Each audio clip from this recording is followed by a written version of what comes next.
name is Ed Steckley. I live in Racine, Wisconsin, and I have been a humorous illustrator for coming up on 35 years. Oof. I guess an inspirational moment for me, growing up anyway, would be in the 5th grade when I got a real look at my first Mad magazine. I had seen Mad magazine before, but this was the time when I really opened it up and got to take a good look at the artwork in there.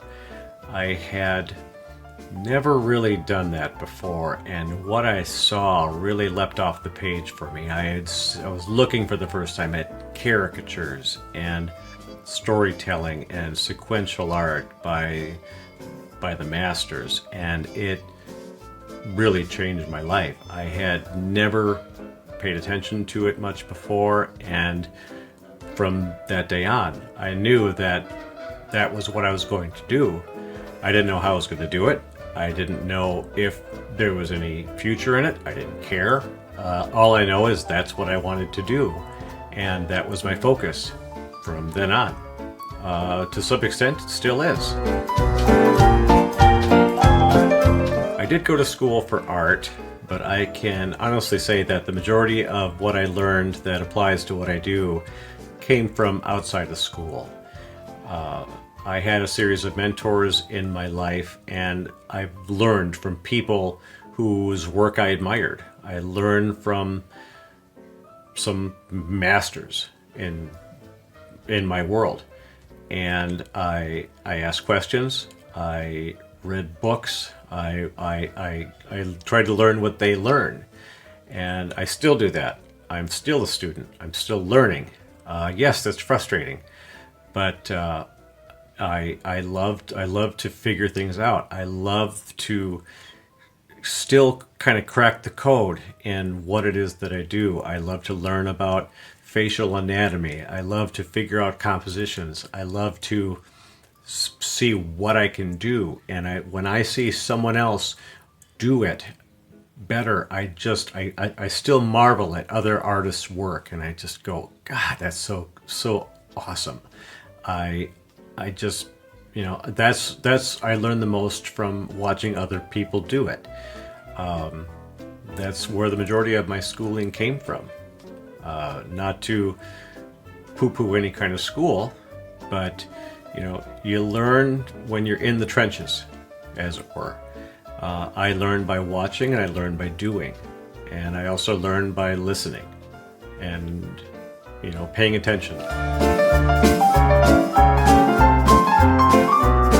Partly my love of humor and caricature, but also because I was always very good at spotting open doors. I knew I always wanted to work for MAD, which eventually happened, but I never really pursued things like children's books or advertising. But situations arose, and I saw an open door in every case and went through it. So I'm just lucky in that I'm wired that way. But the common denominator to almost everything that I do is that everything involves some sort of humor. It's not always caricature based, but generally everything has a humorous undertone to it, and that makes me very happy. I get asked the question of, do I work digitally or traditionally? And the answer is yes. I do a lot of work traditionally. I love to work on paper. I love to look at a big blank piece of illustration board and start drawing on it with pencil and erase and figure things out and break out the ink and a dip pen and just start inking away with a brush or watercolors, everything. I love doing that. I love getting my hands dirty, but I also love that I can do a lot of this work on the computer. Oftentimes, the majority of work I do is a little bit traditional and a little bit digital, and it depends on the job. The computer is just a tool, the same way ink is a tool. So the job kind of dictates whether it's going to be traditional or digital. So yes, I use both, but I don't lean one way or the other. I think I'd rather do traditional and get my hands dirty because it's just more fun, but it doesn't really matter just as long as I'm drawing.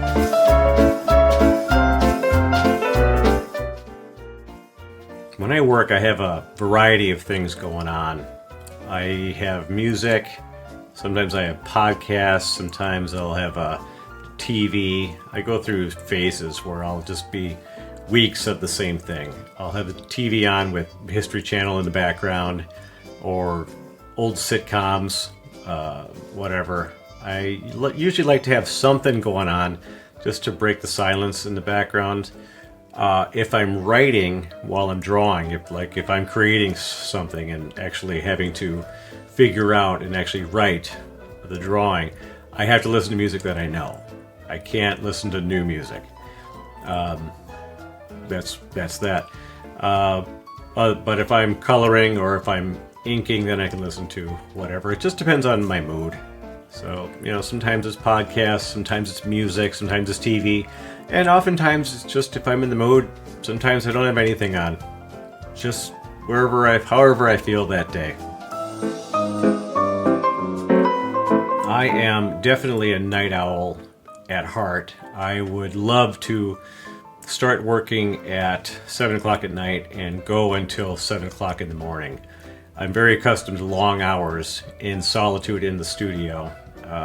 Unfortunately, the way things are, the world we live in, that's just not feasible anymore. When I first started, you could do that because if a client called and you weren't there, it was perfectly fine for them to leave a message and wait 24 hours for you to get back to them. Well, that's not the case anymore.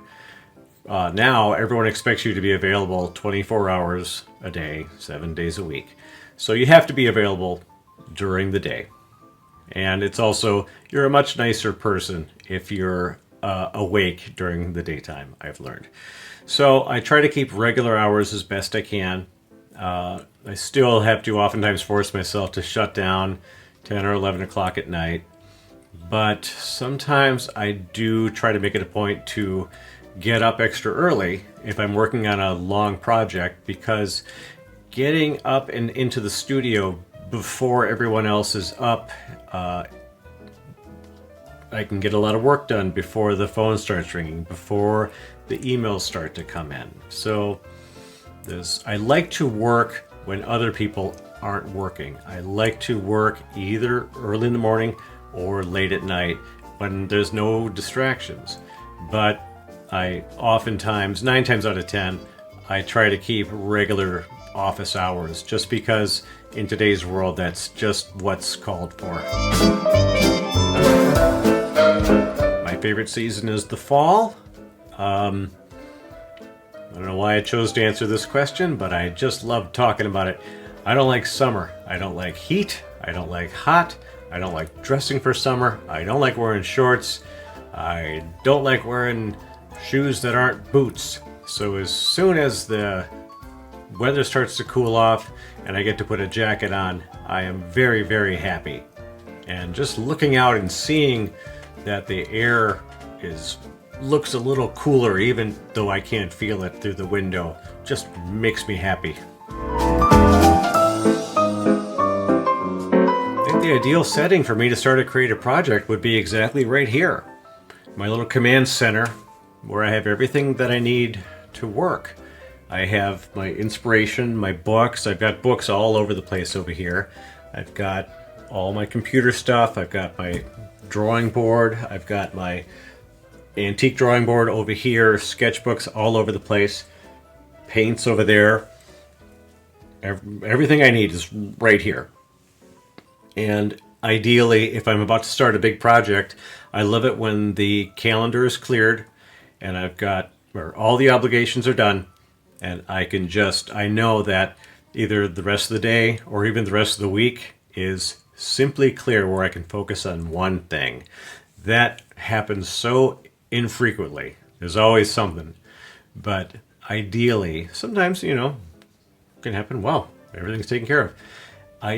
That's the best case scenario for a job, when I can just wake up, go to work, do my thing, and just have a good long work day or multiple work days in a row. I just love that. To me, that's ideal. That's exactly what I want to do.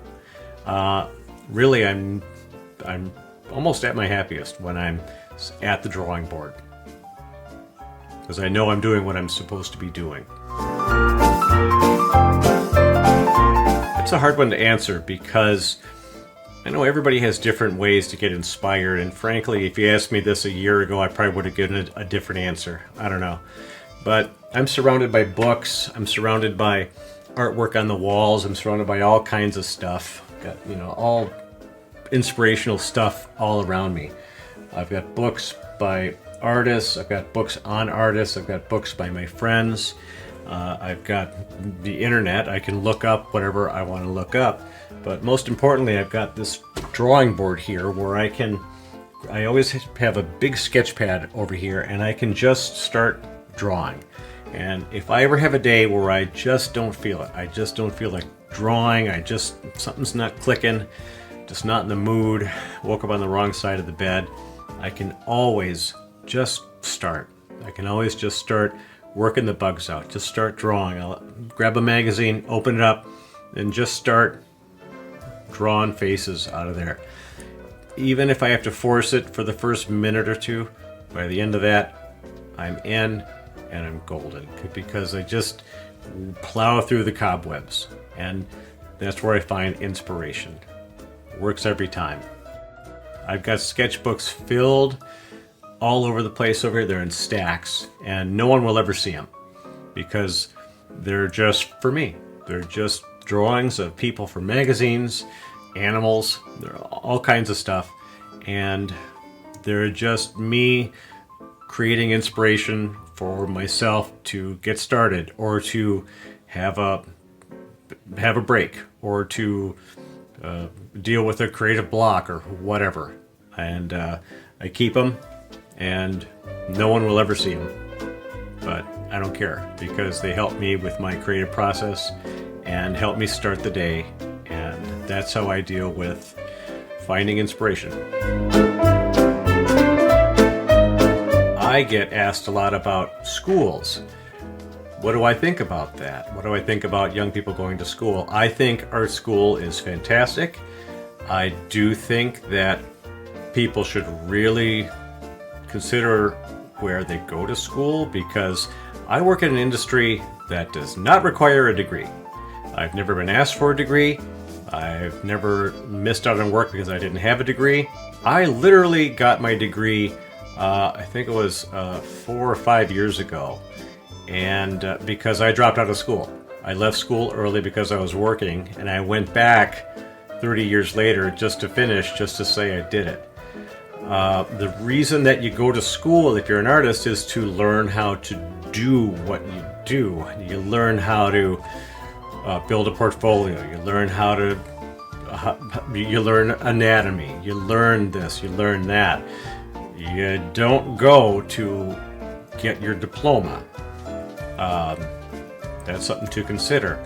There's a lot of real fancy art schools that cost a lot of money, that where you can get the same education at a smaller school and not be in debt for the rest of your life. So there's a lot to consider if you're looking for an art school and you just want to be an artist. When I was brand new and getting into illustration, there were no computers, so that was fun. Everything that we did was traditional, the old-fashioned way. And when I was in art school, Photoshop was brand new, and it was the latest thing. I learned how to sling some paint, but I also got my first taste of Photoshop, and I was the first generation to do so. I was the first generation of college kids to not have to use a drum scanner. We actually had a desktop scanner at my college that probably cost them a fortune. I was the generation that saw these things start to creep in, which was fun. I didn't really understand it. I took it for granted. But I was also the first generation that didn't have to use Zipatone for gradients in illustrations. I kind of wish I was born 2 years earlier, because I would have had a taste of all that stuff. I was at the very beginning of the computer age. We drew in, Photoshop and freehand and Illustrator and all these old programs. I didn't adopt them into my workflow until years later, because they weren't quite there yet. I didn't see how it fit in yet until I saw friends who were incorporating things like Photoshop into their workflows, and I went, oh, I see. That would save me a lot of time if I could use this. And I remember all the talk back then about doing art on the computer cheapen your art. There was a lot of talk about that then. And I remember that. And it seems to be, it's kind of ringing true right now with all this AI stuff. I don't know if there's a parallel or not, but we got through it then. I don't think it cheapened anything. That's a really tough one, and it hits really close to home because it has very much affected my workflow in that it's taken up a lot of my work. I do know that fighting it is no use. It's there, and I need to somehow figure out how I fit into a world that has AI in it. I do know that I do fit into it, and when I say I mean we, people that do what I do. Somehow it's going to work. I'm not exactly sure how yet. As of right now, I'm not using it. I don't feel the need to. I like to draw.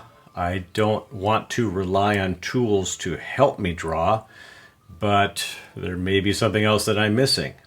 But for right now, I have to accept the fact that there has to be some symbiotic relationship going forward that I don't understand yet. And once I accepted that, the future became a lot less bleak. But it is an interesting time right now. But I do know that I'll make it through and will make it through.